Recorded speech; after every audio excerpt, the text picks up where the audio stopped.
तो आइए दोस्तों, बहुत बड़ा अपडेट देने जा रहा हूं पवन सिंह के बारे में कि उनका गाना कब आएगा। तो दोस्तों वीडियो में लास्ट तक बने रहे और चैनल पर नए हैं तो चैनल को सब्सक्राइब करें।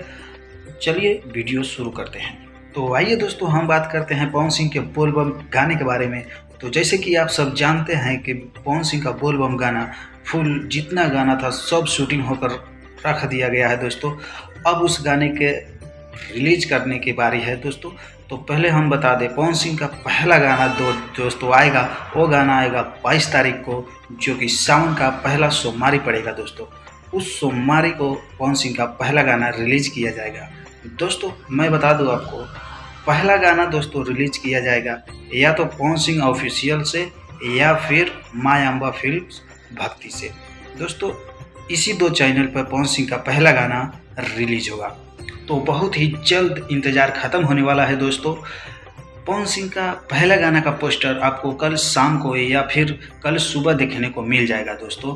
तो चलिए वीडियो को इतना ही पे ख़त्म करते हैं। वीडियो अच्छा लगे तो लाइक करें, चैनल सब्सक्राइब करें। धन्यवाद दोस्तों।